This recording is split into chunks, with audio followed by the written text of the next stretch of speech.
सकती हैं 9:55 तक, 9:55 तक आप आज की क्लास को कंटिन्यू कर सकती हैं। Over to you please. Thank you. Jazakallah. Bismillahirrahmanirrahim. Assalamu alaikum everyone. Welcome to the second lecture of Spoken English with me. I'm your mentor and I welcome all of you to this room. I hope you have attended my first lecture and in the first lecture we have discussed about the course outline. So हमने देखा था कि इस पूरी training में कौन सी course outline है, कौन से ऐसे टॉपिक्स हैं जिन पर हम बात करेंगे, कौन सी ऐसी एक्टिविटीज़ हैं जो कंडक्ट की जाएंगी जिनके ऊपर आप काम करेंगे ताकि आपकी स्पोकन बेहतर हो सके। इसके साथ साथ हमने डिस्कस किया था कि अपनी स्पोकन को बेहतर करने के लिए ज़रूरी है कि आप अपनी बाकी स्किल्स के ऊपर भी काम करें, जैसे कि रीडिंग, लिसनिंग एंड राइटिंग। ये चारों स्किल्स आपस में एक दूसरे के साथ इंटरलिंक्ड हैं। सो जब हम एक स्किल पर काम करते हैं तो ऑटोमेटिकली हमारी तीनों स्किल इन्हांस हो जाती हैं। तो इसी के साथ साथ स्टार्ट करते हैं अपनी आज की इस क्लास को। Imperative sentences are the topic of today's class is imperative sentences. इस क्लास के अटेनमेंट टारगेट्स क्या हैं या ऑब्जेक्टिव्स क्या हैं उनको देख लेते हैं। हम इस क्लास के आखिर में we should be able to divide a sentence into parts. मैंने आपको बताया था कि जब भी हम लैंग्वेज को सीखते हैं तो उसके बेसिक्स और उसकी टेक्निकलिटीज़ को समझना हमारे लिए बहुत ज़रूरी होता है।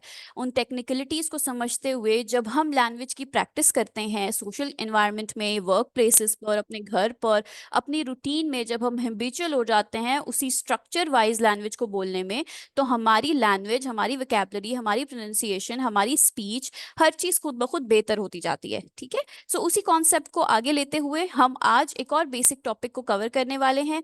इंशाल्लाह इस टॉपिक को एक डिफरेंट तरीके से कवर किया जाएगा सो दैट आपकी अंडरस्टैंडिंग भी बेहतर हो जाए और आप इसे प्रैक्टिकली इस्तेमाल कर सकें अपनी डे टू डे लाइफ में। सो हम डिवाइड करेंगे सेंटेंस को इनटू डिफरेंट पार्ट्स और हर पार्ट को वन बाय वन देखेंगे। इसके बाद इसी लेक्चर में हम देखेंगे वर्ब्स को उनकी इन दो डिफरेंट टाइप्स के तौर पर। फॉर एग्जांपल हेल्पिंग वर्ब्स क्या हैं, क्या काम करते हैं, और मेन वर्ब्स क्या हैं और वो क्या काम करते हैं। और इसके बाद हम स्ट्रक्चर, इंपेरेटिव सेंटेंसेस के स्ट्रक्चर को डायसेक्ट करेंगे। So let's begin today's class. Communicative grammar approach क्या है? कम्युनिकेटिव ग्रामर अप्रोच लैंग्वेज की वो अप्रोच है जहां पे आपको पूरी ग्रामर का सिर्फ वो हिस्सा पढ़ाया और समझाया जाता है जहां पे हमने फंक्शनल यूज, जो हमारे फंक्शनल यूज में आता है।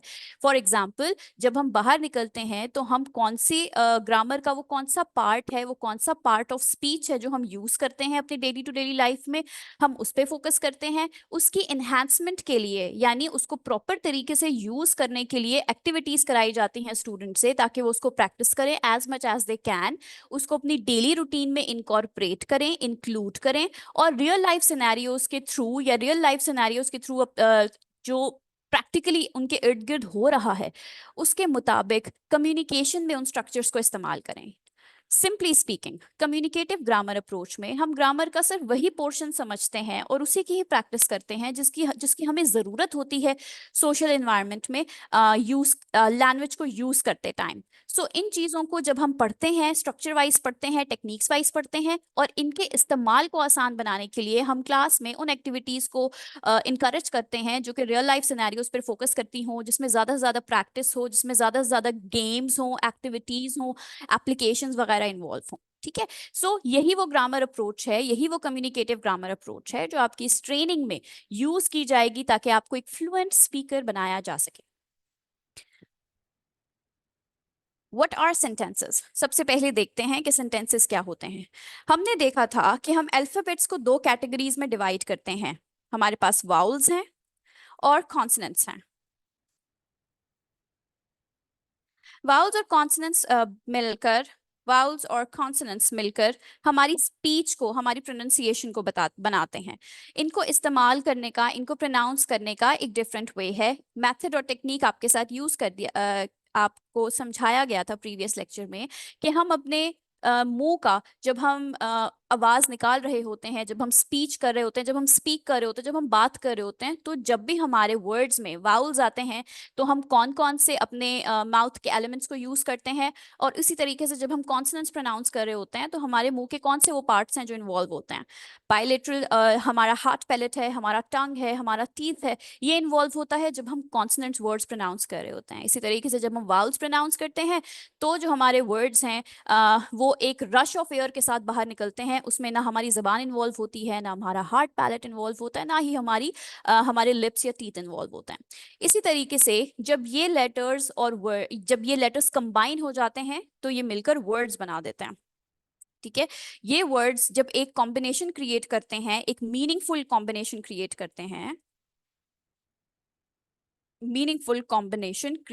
हैं, तो हम उनको सेंटेंसेस कहते हैं। हम उनको क्या कहते हैं? हम उनको सेंटेंसेस कह लेते हैं। For example, I like to go out in the rain. अब ये छोटे छोटे वर्ड से मिलकर एक मीनिंगफुल सेंटेंस है जिसके मुताबिक मुझे बाहर बारिश में जाना बहुत पसंद है। I don't like I don't like I don't like to take tea. I don't like to take tea. यानी मुझे चाय पीना नहीं पसंद। सो ये छोटे छोटे वर्ड्स हैं, जब ये कॉम्बिनेशन बना लेते हैं तो इनका एक मीनिंगफुल सा कॉम्बिनेशन एक सेंटेंस कहलाता है, राइट? अब इसी सेंटेंस के डिफरेंट पार्ट्स हैं। For example, he is a doctor. वो एक डॉक्टर है। अब यहाँ पे अगर हम इसको डिवाइड करें तो हम देख सकते हैं कि हमारे पास डिफरेंट पार्ट्स हैं। Is a doctor,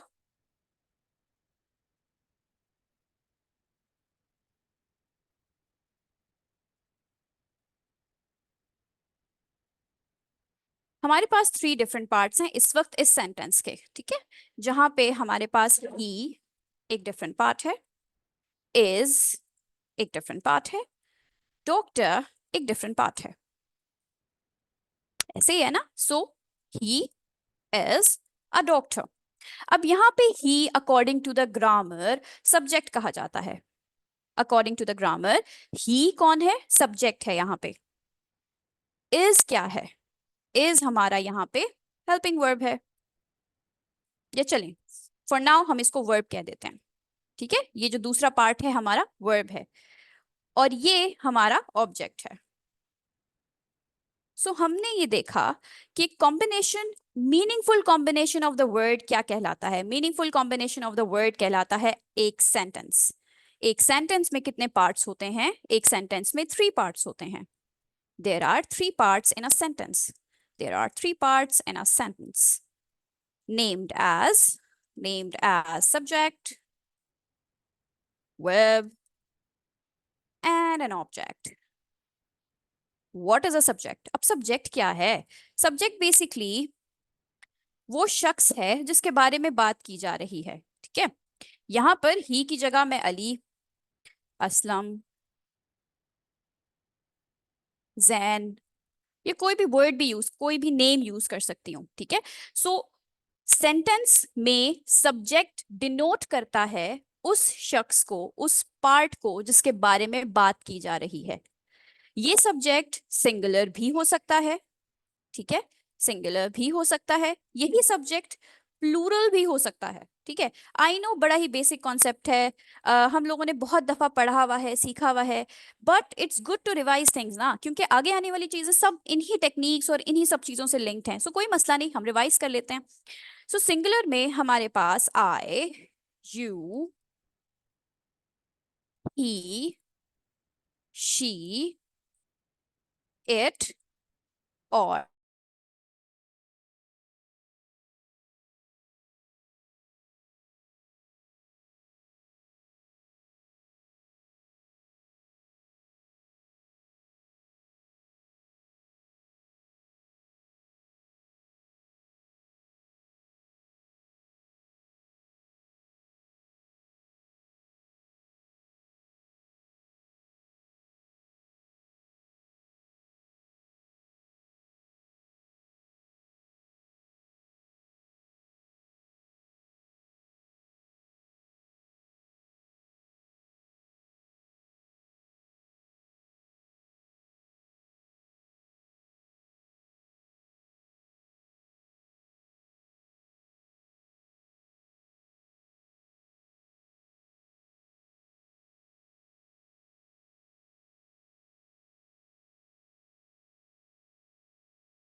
Assalamu alaikum.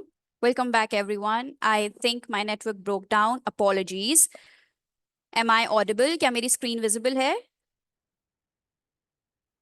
क्या मेरी screen visible है? क्या आप मुझे सुन सकते हैं? Yes? Okay. I'm extremely sorry. It's because of the harsh weather outside. I think the network broke down. I'm sorry. Let's continue. तो मैं आपसे पूछ रही थी कि एक सेंटेंस को हम डिवाइड करते हैं 3 पार्ट्स में, जहां पे हमारा सबसे पहले एक सब्जेक्ट आता है. A subject can be a singular or it can be a plural. If we are talking, my question to you is, if we are talking about one single person, so subject क्या होगा? Would that be singular or would that be a plural? Hurry up, hurry up, hurry up, be active. I just told you na communicative grammar approach. So you need to be active. Singular. Very nice. Thank you so much. Thank you so much. Yes, it will be singular. Similarly, singular में कौन-कौन से elements होते हैं? हम क्या-क्या use करते हैं as a subject when we are talking about a singular subject? I, you, he, she, it, and a single name. Okay, so it will be I am a doctor, you are a doctor, he is a doctor, she is a doctor, it is an animal, it is a cat. Single name, Ali is a doctor, or Aslam is a doctor, or Tahira is a doctor. So when we are talking first about a single person, it's a singular subject. But when we are talking about more than one person, if we are talking about more than one person, it's called a plural subject. It's called a plural subject. It's called what? It's called a plural subject. So what will we include here? We will be including we, you, they, and plural names. And plural names, या मैं कह देती हूँ more than one name. More than one name. ठीक है? So when we are talking about two persons, what will we consider? What will be our subject be? Singular or plural? Yes, of course. So basically हमारा subject divide होता है into singular and into plural. Okay, moving ahead. एक part हमारा हो गया about the sentence. Let's move towards the other part. Let's talk about verbs. Now we have verbs. Verbs are very important, very interesting. और कहा जाता है that you need to understand, you need to have a command of, or you need to learn at least 500 verbs to communicate better in English. 500 verbs to communicate better in English. अब ये 500 verbs या 500 forms of verbs कहाँ मिलेंगी? आपके WhatsApp group में आपके साथ worksheet share की जाएगी जिसमें 500 वर्ड्स verbs का एक कॉम्बिनेशन है, एक लिस्ट है. आपने जब WhatsApp ग्रुप को ज्वाइन करना है तो वो लिस्ट आपके साथ आपके CRs, मैं, आपकी मैनेजमेंट, हम सब शेयर करेंगे and then you will be learning them. After 10 lectures आपका एक टेस्ट होगा जिसमें फॉर्म्स ऑफ वर्ब्स का आप लोग मुझे असेसमेंट दोगे. मूविंग फॉरवर्ड, वर्ब्स क्या होते हैं? The part in grammar, the part in English grammar, the part in English grammar which tells us about the action are called verbs. Verbs क्या होते हैं? Verbs English में वो structures होते हैं जो हमें एक्शन के बारे में बता रहे होते हैं. सो जो भी सब्जेक्ट काम कर रहा है उसको वर्ब कहा जाता है. ठीक है?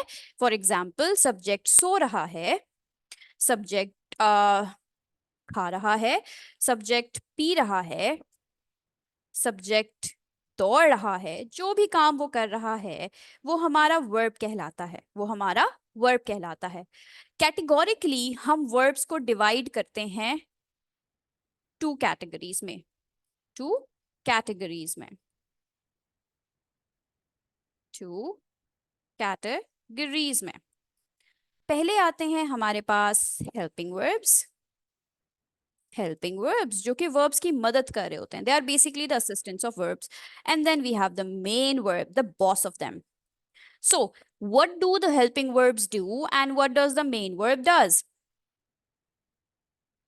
बेसिकली अगर हम इसी सेंटेंस को यूज करें तो ही इज अ डॉक्टर. मैं 3 तरह के सेंटेंस लिखूंगी लिखूंगी ताकि मैं हेल्पिंग वर्ब का कॉन्सेप्ट आपको अच्छे तरीके से समझा सकूं। ही वॉज अ डॉक्टर, वो कभी किसी जमाने में डॉक्टर था।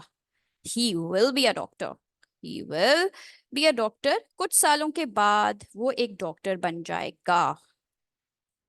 अब यहाँ पर हमारा सब्जेक्ट सेम है, हमारा ऑब्जेक्ट भी सेम है। कहाँ पे चेंज आ रहा है आखिर? कौन से पोर्शन में चेंज आ रहा है? Can anyone tell me? Yes, before I highlight it I want you to tell me people, कहाँ पे चेंज आ रहा है? वर्ब में, ये वाले पार्ट में। ओके, क्यों? क्योंकि ये जो है हमारा हेल्पिंग वर्ब है। ये हमें क्या बता रहा है? The time a particular action a particular action a particular action happened, a particular action happened। so वो वक्त जब एक पर्टिकुलर एक्शन हुआ था, ये टाइम डिनोट करते हैं। Helping verbs basically helps the main verbs in understanding और telling the time of the action. ठीक है, विदाउट दीज हेल्पिंग वर्ब्स हम बड़ी कंफ्यूज हो जाएं, ग्रामर हमें बहुत कंफ्यूज कर दे, लैंग्वेज हमें बहुत ही कंफ्यूज कर दे। ठीक है, सो हमारे पास इंग्लिश में टोटल 12 हेल्पिंग वर्ब्स हैं। ठीक है, टोटल 12 हेल्पिंग वर्ब्स हैं, 4 फॉर ईच, 4 3 12 ना। सो हमारे पास 3 जमाने हैं। फॉर एग्जाम्पल, चलें नोट्स थोड़ा सा नीचे जाके बना लेते हैं ताकि सॉर्टेड लगे थोड़ा। हमारे पास टोटल 12 हेल्पिंग वर्ब्स हैं। ठीक है, और हमारे पास टोटल 3 जमाने हैं, प्रेजेंट, पास्ट एंड फ्यूचर। हर जमाने के 4 अलग अलग हेल्पिंग वर्ब्स हैं और ये हमें हेल्प आउट करते हैं to understand the time of the particular action in a sentence. ठीक है, इन्हीं को आम जबान में, आसान जबान में फॉर्म्स ऑफ वर्ब कहा जाता है। सो वो जो 500 वर्ब्स की लिस्ट थी, does that make sense now? So her verb की जो 4 टाइप्स हैं वो सब उस लिस्ट में मौजूद हैं। सो when you will be learning them, आपके लिए बड़ा आसान हो जाएगा बात करना, कम्युनिकेट करना आसान हो जाएगा।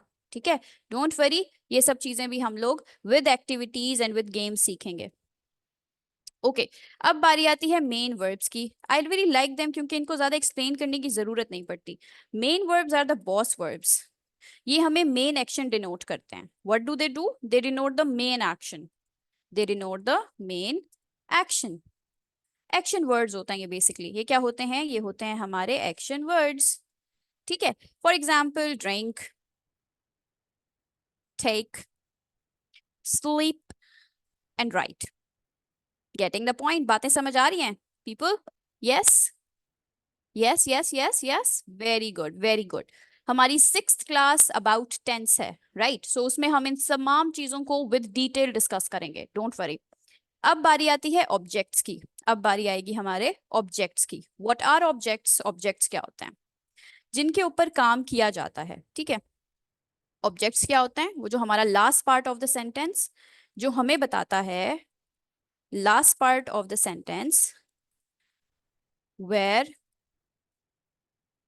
action happens, on which action happens. For example, he became a doctor. The last part of the sentence that denotes that something happened here. Okay, so that these are called objects. So we have now 3 parts of a sentence. We have what? What are those 3 parts? Anyone? What are those 3 parts? Yes. Subject, yes, Sulaima.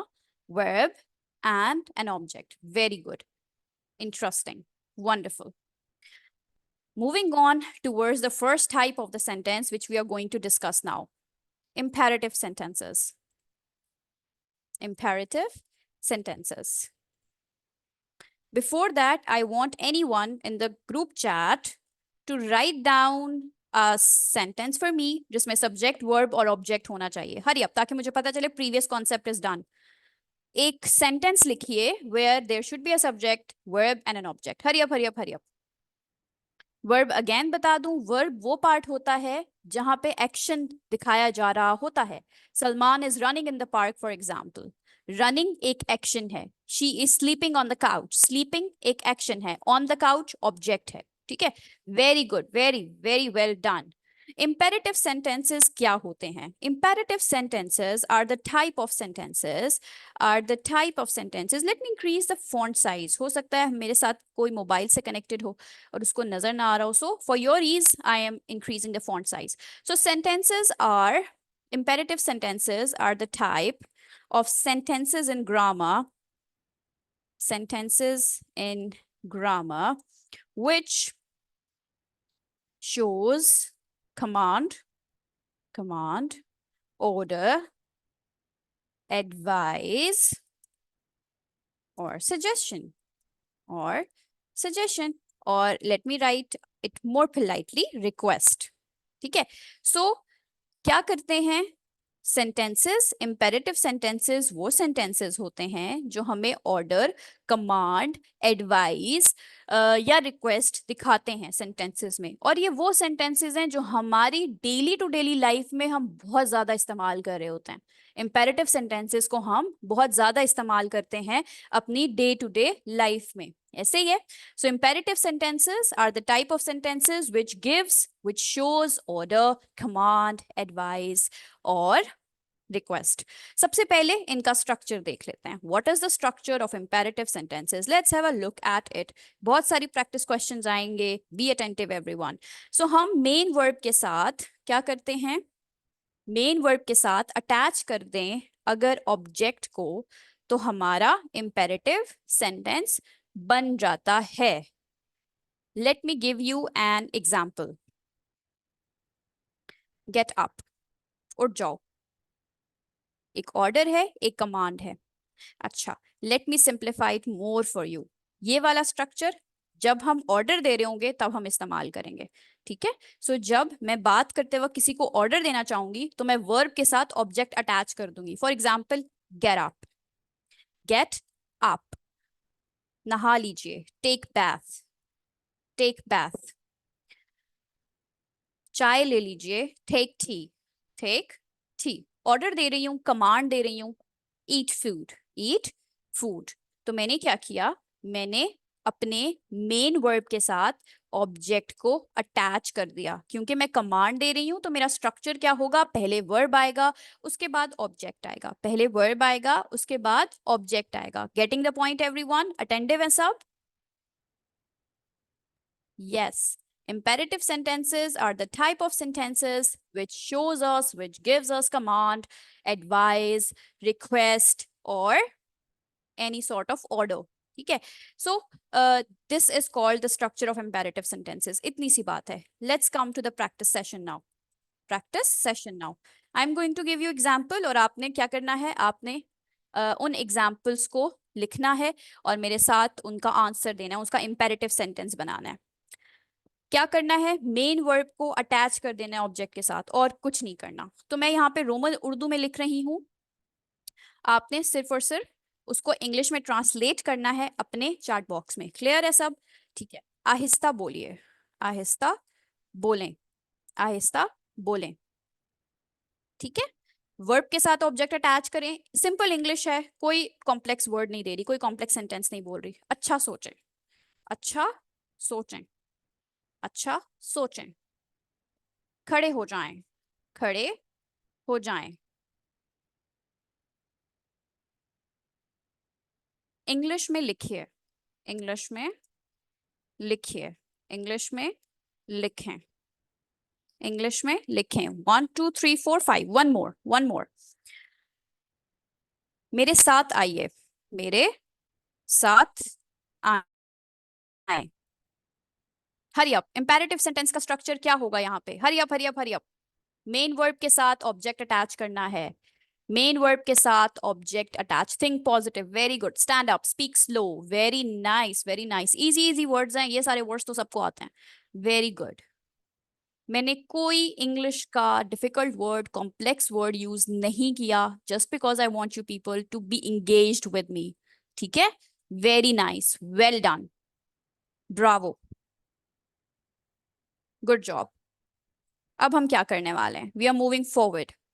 कभी कभार हमने order देना होता है नफी में, यानी हमने किसी को कहना होता है कि ये काम मत करें, ये काम मत करें। इसमें हम क्या करते हैं, हम जो हमारा स्ट्रक्चर होता है वो क्या होता है, जो स्ट्रक्चर होता है ऑर्डर ना करने के लिए, ऑर्डर में ना बताने के लिए, उसमें हम सबसे पहले यूज करते हैं डोंट। ठीक है, उसको अटैच कर देते हैं वर्ब की फर्स्ट फॉर्म के साथ।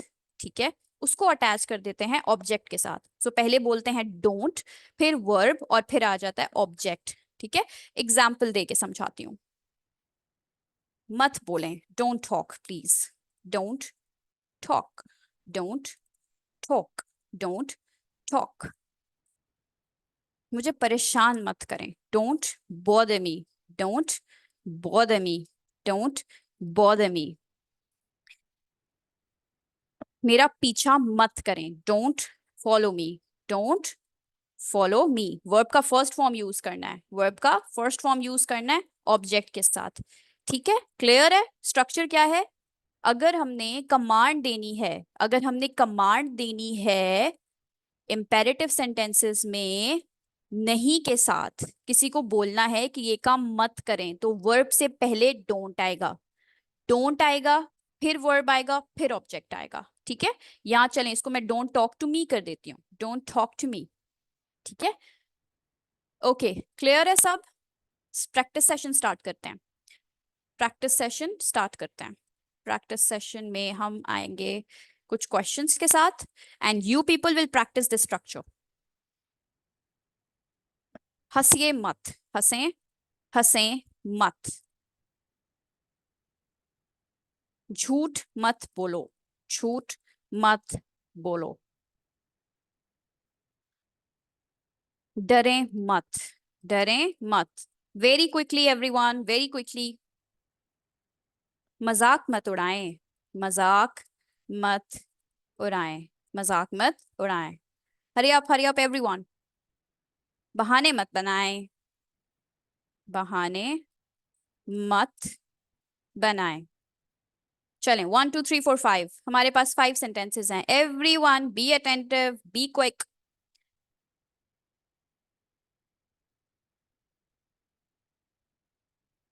जी, don't make excuse, very good, don't laugh, don't make excuse, very nice, don't lie, don't laugh, don't make excuse, don't make fun, very nice। तो स्ट्रक्चर वाइज बातें समझ आ रही हैं। स्ट्रक्चर वाइज इंपेरेटिव सेंटेंस में किसी को हुक्म देते वक्त, कमांड देते वक्त क्या कहेंगे, आप पहले वर्ब का पहला फॉर्म इस्तेमाल करेंगे, उसके बाद ऑब्जेक्ट देंगे। हमने किसी को ऑर्डर देना है, हमने किसी को कमांड देना है, वर्ब के साथ ऑब्जेक्ट अटैच कर दें, सिंपल। किसी को कोई काम करने से रोकना है तो क्या करेंगे, डोंट लगा देंगे वर्ब के साथ और ऑब्जेक्ट अटैच कर देंगे, सिंपल, वेरी सिंपल। अब क्या करने वाले हैं हम, अब हम इसी का दूसरा पार्ट चेक करेंगे, यानी कि इंपेरेटिव सेंटेंसेस में जब किसी से कोई रिक्वेस्ट करवानी हो या किसी को एडवाइस देनी हो तो हम क्या करते हैं। Let's have a look at it structure and then will practice it. ठीक है, सो इंपेरेटिव सेंटेंसेस में if we want to make a request, अगर हमने किसी से रिक्वेस्ट करनी है या किसी को हमने एडवाइस देनी है तो हम क्या करेंगे, तो हम क्या करेंगे, सिंपल है, बहुत सिंपल है। सबसे पहले हमने प्लीज लिखना है, यानी प्लीज अटैच करना है, वर्ब की फर्स्ट फॉर्म अटैच करनी है, उसके साथ हमने ऑब्जेक्ट को अटैच कर देना है। ठीक है, सो बात करते वक्त बहुत दफा टाइम हम लोगों को रिक्वेस्ट करनी पड़ती है, पोलाइट भी है, अच्छा भी लगता है, मुहज्जब लगता है। So when you are making a request or you are giving an advice, आप प्लीज के साथ वर्ब का फर्स्ट फॉर्म अटैच करेंगे, उसके साथ ऑब्जेक्ट अटैच करेंगे, and bingo, you are done. Example देख लेते हैं, रुकिए, सब्र कीजिए, please wait, please wait, I am busy right now. ठीक है, बाहर चले जाएं, please go outside, please go outside, please go outside. English सीख लीजिए, बहुत काम आएगी, please learn English, please learn English. समझ में आ रहा है। सो हमने क्या किया, हमने प्लीज वर्ब का first form, please wait a while, चलें ऑब्जेक्ट अटैच कर देते हैं। हमने हमने प्लीज अटैच किया सबसे पहले, प्लीज के साथ हमने क्या किया, हमने वर्ब का फर्स्ट फॉर्म अटैच किया। मैं यहाँ पे वेट का फर्स्ट फॉर्म अटैच कर रही हूँ, मैं आईएनजी फॉर्म भी अटैच नहीं कर रही, ठीक है। मैं वेटेड भी नहीं कर रही, मैं वेट कर रही हूँ, इट्स अ फर्स्ट फॉर्म, ठीक है।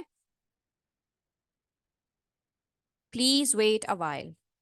Got the point? स्टार्ट करें? Yes, people ready for the practice session? या रहने दें? Yeah, let's start. Okay, practice session करते हैं, practice करते हैं. I'm going to give you the words again in Urdu, in Roman Urdu, and you're going to make their English by following the structure shared with you.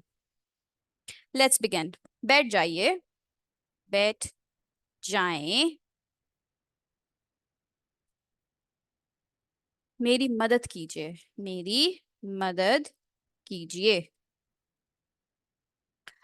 अपना phone switch off कर दें, अपना phone switch off कर दें, phone switch कर of कर दें, so switch off कर दें। बैठ जाएं, मेरी मदद कीजिए, फोन स्विच ऑफ कर दें,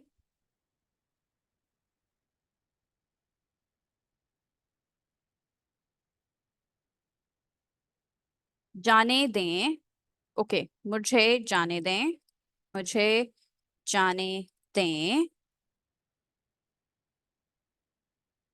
आइसक्रीम लीजिए, आइसक्रीम ले लें, ले लीजिए, आइसक्रीम ले लीजिए, ठीक है। So 1, 2, 3, 4, 5 sentences are here. Hurry up, practice them. Make their imperative sentences by following the set structure.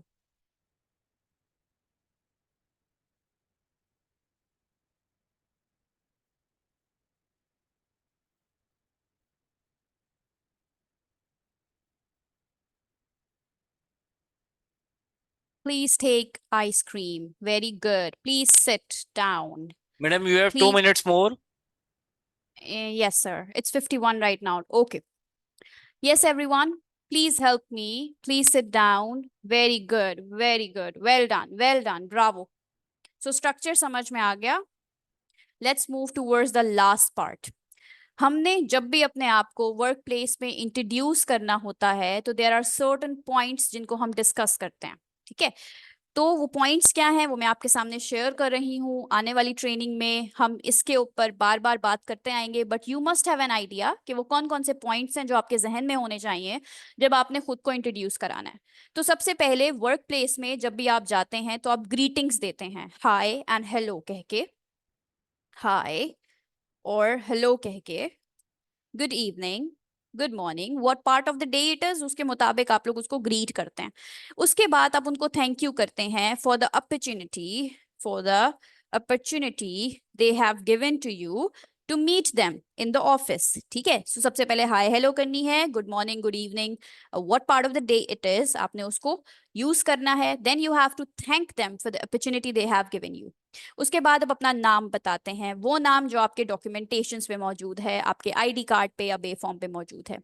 उसके बाद आप बताते हैं that where do you belong from, the part of the country you are from. For example आप इस्लामाबाद से हैं, आप लाहौर से हैं, आप कराची से हैं, आप जहां से भी हैं आप अपना शहर बताते हैं। उसके बाद you tell them the profession, कि बाय प्रोफेशन आप एक टीचर हैं, आप एक डॉक्टर हैं, आप एक स्टूडेंट हैं, आप क्या हैं, व्हाट डू यू डू, ठीक है।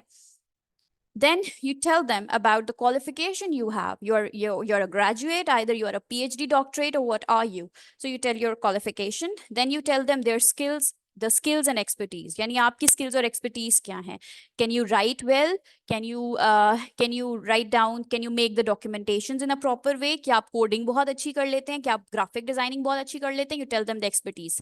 फिर आप अपनी फैमिली के बारे में थोड़ा सा बताते हैं, कितने सिबलिंग्स हैं आपके पास, आपकी फैमिली में, आपके मामा बाबा and everything.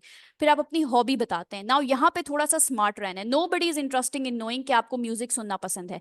Tell them a productive hobby. For example आपको लिखना पसंद है, फॉर एग्जाम्पल आपको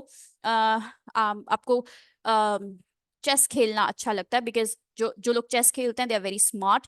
सो टेल देम अ हॉबी जो कि आपकी स्ट्रेंथ में काउंट हो, ठीक है। उसके बाद आप अपनी स्ट्रेंथ यानी कि स्ट्रॉन्ग पॉइंट्स बताते हैं, कौन से ऐसे काम है जो करना आपकी स्ट्रेंथ है, यानी आप कम्युनिकेट बहुत अच्छा करते हैं, आप पढ़ाते बहुत अच्छा है, आप लिखते बहुत अच्छा है, आप कोडिंग बहुत अच्छी करते हैं।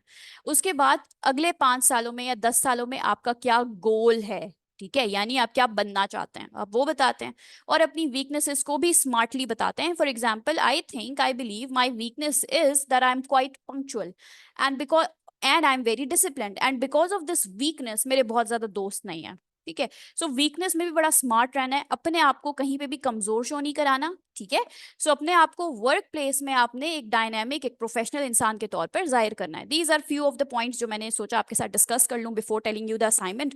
हमारी असाइनमेंट ये है कि आपने प्रैक्टिस करना है of writing and speaking 20 imperative sentences for order and request. अपनी कम्युनिकेशन के टाइम, किसी को ऑर्डर देते टाइम या किसी से रिक्वेस्ट करते टाइम, जो भी 20 अल्फाज आप इस्तेमाल कर सकते हैं उनको आप लिखेंगे माइक्रोसॉफ्ट वर्ड डॉक्यूमेंट में और उनको बोलने की प्रैक्टिस करेंगे. ठीक है, दूसरी असाइनमेंट ये है कि आपने अपने आप को इंट्रोड्यूस कराना है इन पॉइंट्स को देखते हुए, रिकॉर्ड करनी है अपनी आवाज और हमारे साथ फेसबुक के ग्रुप पे शेयर कर देनी है. ठीक है, जितना ज्यादा बोलेंगे उतना ज्यादा सीखेंगे. आई होप हमारी ये आज की क्लास बहुत अच्छी हुई है, आपको चीजें समझ में आई हैं, आपने प्रैक्टिस की है, और ये गोल्स जो मैंने बनाए थे इस क्लास से पहले, इसको किसी हद तक हमने अचीव कर लिया होगा. Thank you so much. If you have any questions do let me know.